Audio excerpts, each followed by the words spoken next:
ہر نئے آنے والے سے درخواست ہے کہ برائے مہربانی چینل کو سبسکرائب کرنا نہ بھولیں، ساتھ ہی بیل آئیکن کو بھی کلک کریں تاکہ نیا ویڈیو جب اپلوڈ کیا جائے تو اس کی انفارمیشن آپ کے پاس پہلے سے پہنچ جائے۔ شکریہ۔ لکھنؤ کو باغوں اور شاندار خوبصورت عمارتوں کا شہر کہلاتا تھا، جسے اودھ کے حکمرانوں نے حسین و جمیل، بلند بالا اور انتہائی مضبوط محلات سے سجایا تھا۔ نواب آصف الدولہ نے لکھنؤ آتے ہی اپنی عالیشان محل دولت خانہ میں قیام کیا اور پھر ایک سلسلہ لکھنؤ کے لگاتار آباد ہونے کا شروع ہوا۔ نتیجتاً یہ شہر اپنی حدود میں چاروں طرف آباد ہوتا گیا، اور جس کے بیچ میں گنج، نگر، احاطے، کٹرے، باغ، بغیا، سرائے، پروے، پجاوے، کھیڑے وغیرہ بسے تھے، اور ان سبھی کو شہر میں ہونے والی واقعات، یہاں کی خاص کیفیات اور شخصیتوں سے وابستہ کر کے کبھی عجیب و غریب اور کبھی خوبصورت ناموں سے جانا جاتا تھا، اور جو آج بھی کہیں کہیں برقرار ہے۔ اور اس طرح یہ تمام گلیاں اور محلے جوڑ کر ایک شاندار شہر اب ذرا غور کیجئے۔ مثال کے طور پر شخصیتوں کے ناموں سے وابستہ تاج محل کی بغیا، باغ آئینہ بی بی، احاطہ ستارہ بیگم، احاطہ ممتاز محل، ڈیوڑی بادشاہ محل، ملکہ گیتی کا پھاٹک، کوچہ چھوٹی شہزادی، حیدر جان، ڈیوڑی اختر محل وغیرہ وغیرہ، اسی طریقے کے خوبصورت نام رکھے گئے۔ اسی طرح 700 والی گلی، جو غالباً 700 روپے وثیقہ پانے والی بیگم کے نام سے وابستہ ہے، راجہ جھاؤ لال کا امام باڑہ، راجہ جھاؤ لال کا پل، دھنیا مہری کا پل، دھنیا مہری کی بغیا، دلربا جان کی گلی، گھنٹہ بیگ کی گڑھیا وغیرہ وغیرہ۔ کیا شاندار نام ہے! لکھنؤ شہر در حقیقت زیادہ تر اپنی شاندار گلیوں کے نام کی وجہ سے زیادہ جانا جاتا ہے، اور ان میں کچھ گلیاں جن کے نام کچھ اس طرح سے ہیں: کوڑی والی گلی، گلی شاہ چھڑا، اچھوتیوں والی گلی۔ اس گلی سے وابستہ ایک الگ تاریخ ہے۔ افیم والی گلی، گلی نارائن داس، باڑ والی گلی، لیا والی گلی، گنے والی گلی، بتاشے والی گلی، پھول والی گلی، ڈور والی گلی، جوتے والی گلی، رنگ والی گلی، پارچے والی گلی، تصویر والی گلی، چاول والی گلی، چک والی گلی، میدے والی گلی، کنگھی والی گلی، سرکے والی گلی، چٹائی والی گلی، بھینسے والی گلی، ببو والی گلی، ٹاپے والی گلی، اور سب سے بڑھ کر گدھے والی گلی، اور ساتھ ہی ساتھ برگد والی گلی، کوچہ میر انیس، پیپل والی گلی، پکریا والی گلی، گلی میر ماتا، حمام والی گلی، نیم والی گلی، لکھنؤ کی مشہور گلیاں ہیں اور آج بھی موجود ہیں۔ در حقیقت لکھنؤ شہر گلیوں میں ہی زیادہ آباد تھا، اور یہ گلیاں اپنے زمانے میں ایک خاص اہمیت کی حامل تھیں، بے پناہ صاف ستھری، خوبصورت اور ایک دوسرے سے جڑی ہوئی تھیں۔ اسی طرح سے کچھ دلچسپ اور مشہور نام اور سن لیجئے۔ جو محلے آباد ہوئے ان محلوں کے نام بھی عجب انداز کے، نرالے اور خوبصورت تھے، جیسے دلالی محلہ، پیر بخارا، تکیہ تارا شاہ، تکیہ اعظم بیگ، انگارہ شاہ، کٹاری ٹولہ، بنجاری ٹولہ، گھڑیالی محلہ، جھوائی ٹولہ، جوہری محلہ، چھاونی میروں خان، احاطہ کوا شاہ، احاطہ میر لندنی، احاطہ کمال خان، احاطہ خان سامہ، چھاونی گھنے خان، مہربان کا احاطہ، پھول کٹورا، تال کٹورا، ٹکلی ٹکیلا، جھپ جھالی ٹولہ، میٹھی کھچڑی، پنچ بگلیا، دو گاواں وغیرہ عجیب مگر بامعنی نام ہیں۔ بامعنی اس لیے کہ ان گلیوں میں رہنے والے لوگ جس قسم کا کاروبار کرتے تھے یا جو کام کرتے تھے اس کا کچھ نہ کچھ سلسلہ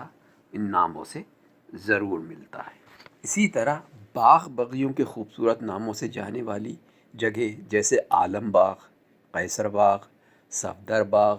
قاضی باغ، صحبتیہ باغ، بندریا باغ، ڈالی باغ، بنارسی باغ، خورشید باغ، سکندر باغ، کمپنی باغ، نظر باغ، چار باغ، بلند باغ، عیش باغ، بادشاہ باغ، موسیٰ باغ، لال باغ، وزیر باغ، باغ شیر جنگ، مولوی انوار کا باغ اور گھاسی کی بقیہ وغیرہ وغیرہ بہترین نام مانے جاتے ہیں۔ اس طرح لکھنؤ شہر لگاتار بڑھتا رہا اور گلیوں کوچوں سے نکل کر بڑے بڑے گنج آباد ہوئے، جیسے ڈالی گنج، وزیر گنج، حضرت گنج، حسن گنج، حسین گنج، گولا گنج، ٹوڑیا گنج۔ ٹوڑیا گنج در حقیقت وکٹوریہ کا بگڑا ہوا نام ہے۔ مقبول گنج، یحییٰ گنج، مشک گنج، رکاب گنج، یاسین گنج، بشیرت گنج، مصاحب گنج، ترویڑی گنج، نشاد گنج، پانڈے گنج، سعادت گنج، ٹھاکر گنج، بالا گنج ایسے ناموں سے جانا جاتا تھا، اور آج بھی یہی نام لکھنؤ والوں کی زبان پر قائم ہے۔ چند اور ناموں پر غور کیجیے، جیسے رسی بٹان، بھیڑی منڈی، چک منڈی، پان دریبا، توپ خانہ، بارود خانہ، اونٹ خانہ، تازی خانہ، بیرونی خندق، خیمے دوزاں، کندھاری بازار، استبل چار باغ، رسالدار باغ، نذیر آباد، امین آباد، غازی منڈی، گھسیاری منڈی، نوبت گنج، لنگر خانہ، باغ گونگے نواب، زنانہ پارک، حامد پارک وغیرہ وغیرہ۔ ایک دور تھا جب لکھنؤ کا تقریباً ہر شخص کسی نہ کسی حد تک شعر و ادب کی دنیا سے وابستہ ہوا کرتا تھا۔ جا بجا مشاعروں اور ادبی محفلوں کا سلسلہ لگاتار چلتا رہتا تھا۔ ٹھاکر گنج کے علاقے میں محلہ نوبستہ اپنے ادیبوں جیسے راجہ کندن لال، اشک، رام ٹیکا رام صفا، منشی رام سہائے تمنا، بال کرشن قمر، منشی خیراتی لال شگفتہ، نوبت رائے نظر، جوالا پرشاد وقار اور منشی شنکر دیال فرحت کے ساتھ ساتھ تقریباً 100 اردو، فارسی، عربی وغیرہ کے ماہر زبان اور مشہور زمانہ شعراء اور ادیب رہا کرتے تھے۔ اس حقیقت سے کوئی بھی انکار نہیں کر سکتا ہے کہ لکھنؤ کی انتہائی دلکش، دل فریب اور گراں قدر تہذیب کا کچھ عرصے تک مرکز تھا۔ اس تہذیب کے جنم داتا یہاں کے نوابین، رئیس و راجہ، امیر و غریب، عالم و جاہل، ہندو و مسلمان، صوفی و گدا، شاعر و ادیب، سادھو و رشی، تاجر و سپاہی، عورت و مرد اور عام شہری، سبھی اپنی اپنی جگہ اور حیثیت کے مطابق اپنا بہت ہی اہم رول ادا کر کے فخر محسوس کیا کرتے تھے۔ یہی وہ تہذیب ہے جس نے تمام دنیا کو ریشم اور ململ کے کڑھے ہوئے کرتوں، دوپلی ٹوپی، چوڑی دار پائجاموں، شربتی دیدہ زیب انگرکھوں، مخملی جوتیوں، زردوزی سلما ستاروں اور باکمال چکن کے لباسوں سے روشناس کروایا۔ اس بات سے کوئی بھی شخص انکار نہیں کر سکتا کہ لکھنؤ اپنے الگ انداز کے کھانوں کے بارے میں ساری دنیا میں خوب تر مشہور ہے، اور یہاں کے پان، یہاں کا پلاؤ، متنجن، باقرخانی، شیرمال، کباب، قورمہ اور فرینی، اور یہاں کی ورق دال بالائی، تندوری پراٹھے، مرغ مسلم اور طرح طرح کے انداز کے پرذائقہ شیرینی ہوئی قسمیں اور کہیں نہیں پائی جاتی۔ یہاں انداز بیاں، انداز تکلم، تسلیم و آداب اور بندگی وغیرہ کے نئے اور پرکشش طریقے ایجاد کیے گئے۔ زبان و تلفظ کو صحت اور زندگی دی گئی، نزاکت و لطافت کی الگ پہچان مقرر ہوئی۔ یہاں سیر و تفریح، پتنگ بازی، مرغ بازی اور بٹیز بازی میں عجب فنیت کی ایجاد کر اس کو ایک بلندی تک پہنچایا۔ معاشرے میں زندگی کے ہر پہلو کو خوبصورتی اور علم و ہنر کی اپنی جگہ پر ایک حسین و جمیل اور پرکیف دنیا سے متعارف کیا گیا۔ یہ بھی ایک اٹل حقیقت ہے کہ اس دور کے باکمال حکمرانوں نے جس تہذیب کی بنیاد ہنرمندی، خلوص اور شوق سے ڈالی، اس کے اثرات کافی